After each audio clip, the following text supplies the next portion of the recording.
Hello everyone, welcome to my channel, and welcome back to the Breath of the Wild Tips, Tricks, and Glitches series. Today we're going to be doing number 14 through 19.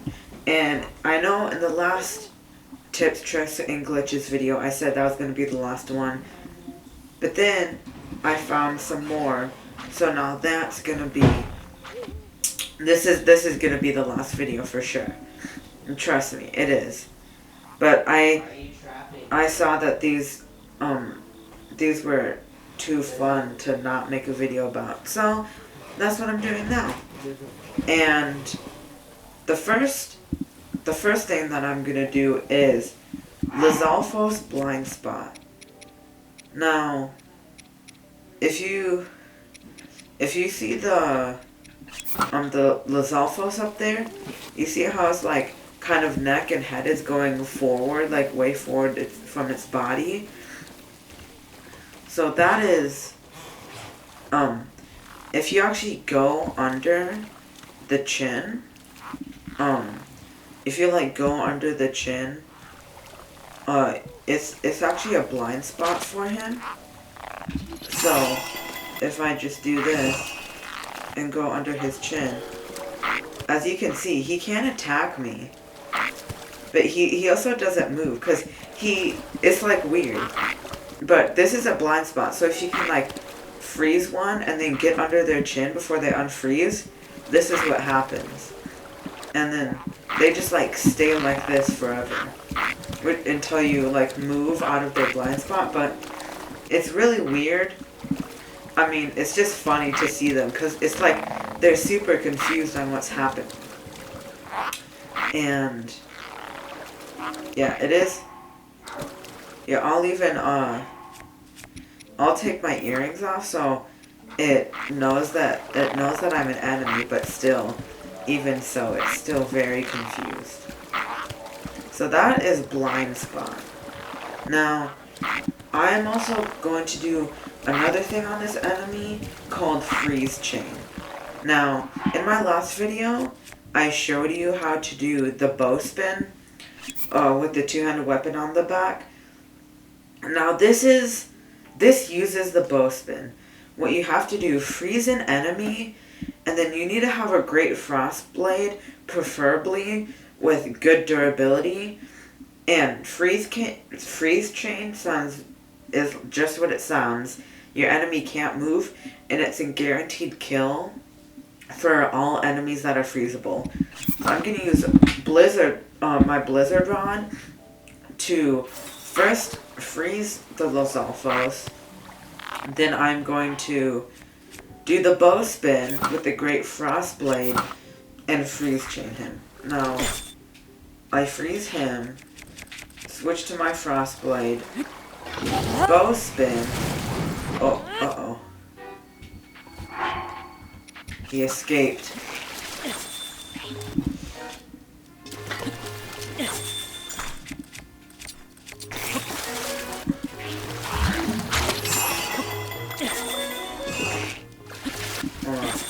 So, do that. I'll freeze. I'll be right back when I get this set up. Okay, I am back, and as you see, I have moved to a different location, because it got way too chaotic, and also gold enemies are really hard to do this with because they unfreeze so quickly. So I've now found a silver enemy to do this on. So basically, you just freeze the enemy, switch to your Great Frost Blade, bow spin, and as you see, he just never unfreezes, and you can just do this infinitely until he dies. And also remember that, because your enemy is frozen enemies do more damage, so, or take more damage. You do more damage to frozen enemies, so it's really easy, quick way to kill an enemy, and is also just guaranteed kill for any freezable enemy. So it's really nice. Now, next thing we're gonna do here is infinite or like conduct lightning anywhere basically. So okay, I'll see you back when I have this set up because I have to take care of this enemy. Okay, I am back from defeating that enemy, and I've gone to a different floor of the Colosseum, and now I'm about to show you something that I like to call choo-choo jelly into a lightning chain.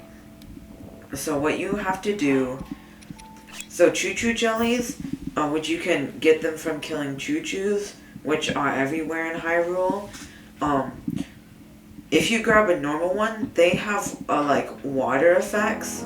So if you destroy one in front of an enemy, if I don't hit him, so he is wet now. So if I do bow spin, I'm wearing Majora's Mask, so he thinks I'm an enemy. So that's how you can really easily do this. You can also do this with like a big, large group of people or enemies, and then when you bow spin, it has infinite lightning effect, as you can see. But like I said, bow spin, and that is also like a really easy way to get a good kill. But like I said, bow spin also wastes a lot of durability on your weapons. So just make sure that they don't break. And if you want to know how to make them last forever, you can watch a different video.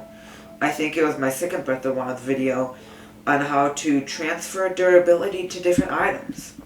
So if you haven't already, please check that out. So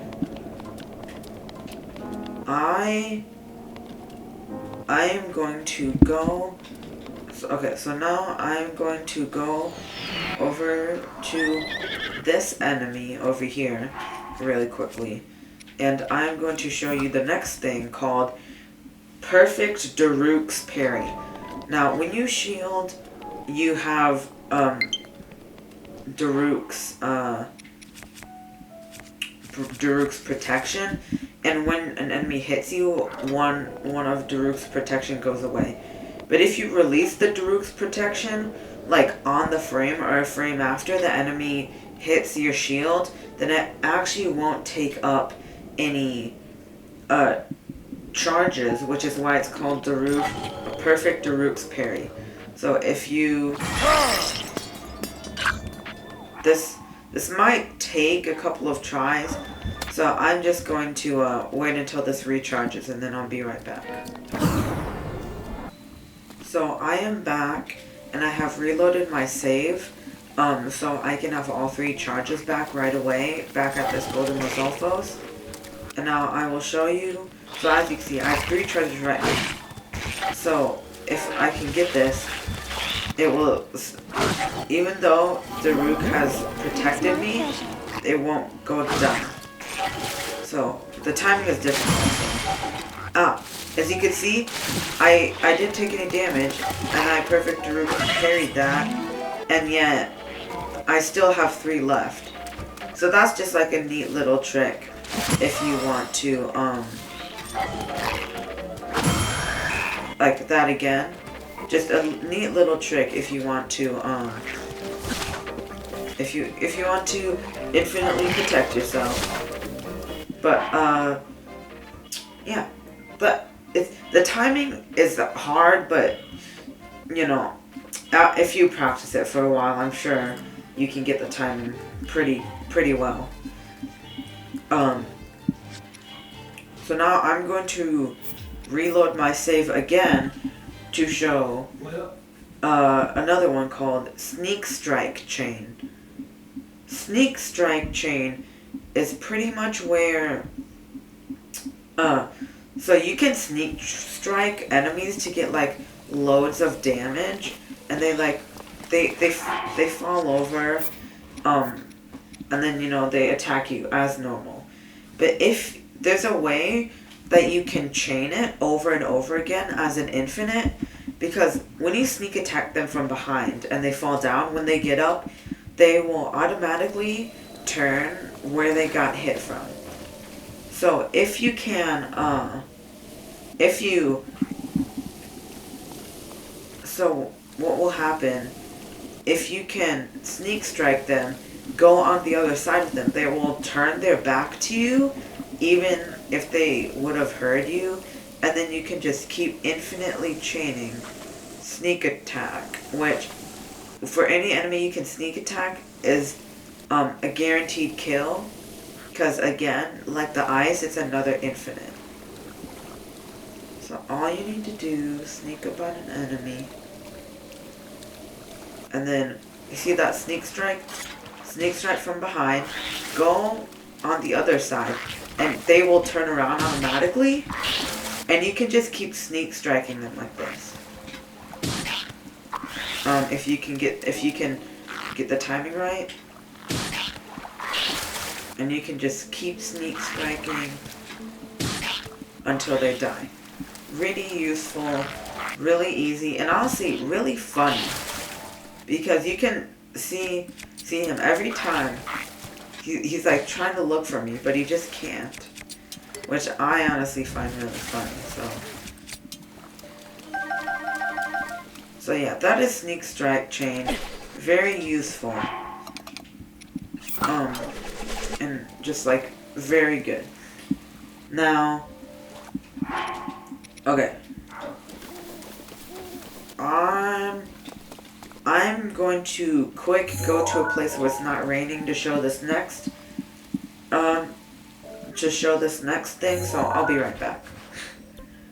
Okay, I am back, and as you can see, I have set out 3 bundles of wood. Now, if you don't know, you can just like chop down trees and destroy the stump, and you can get these bundles of wood that you can use a fire to make it a campfire. Pretty neat. But one thing that is kind of useful but really cool is infinite elemental effects and friction fire. Now, infinite elemental effects can be with any elemental weapon, so you can also go for a frost blade and a thunder blade, but I'm going to do it with a flame blade to light the campfire. So what you have to do, so press Y to swing your weapon, and right as the particles start, like you see those flame particles, right as they start, pause and drop it. So, right as it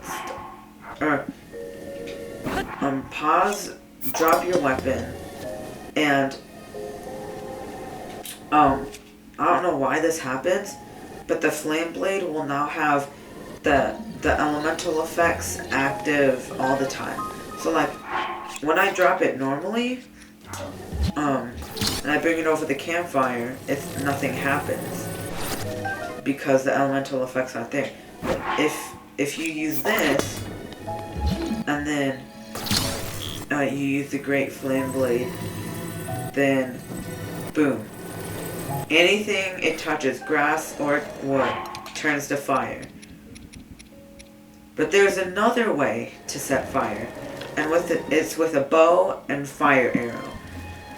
Now, I don't know why, but for some reason, when you have a fire arrow equipped and you keep swapping between 2 bows very fast, it will start friction and start a fire. So, as you can see, it's not lighting it normally, but if I start moving back and forth really quickly, as you can see, it started a fire.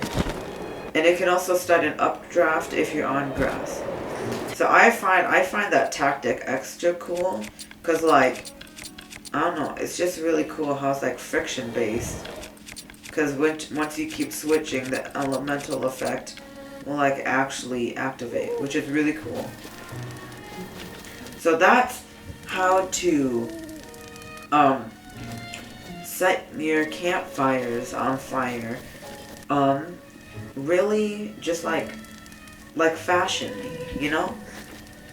And one more thing before the video ends. I have one more just little tip that is really easy if you are farming apples or like facing off with bees when you're trying to steal their honey. So I will be right back. Okay, I am back, and I cannot find any beehives, but I'm going to show you how to do it with apples. So what this hack basically does, you can bring down apples from trees and shoo bees away with one tap of a blizzard rod. All you need to do is shoot the blizzard rod at the apples or hive, and all the apples on the tree will fall down and the bees will instantly go away. It's a really quick, really cool, and really easy way to just farm apples for what reason, or honey for stamina recovery or anything. So yeah, that's the end of the video. Like and subscribe if you enjoyed, and I hope you have a great day. I hope this helped you, and yeah, that's pretty much it. Bye bye.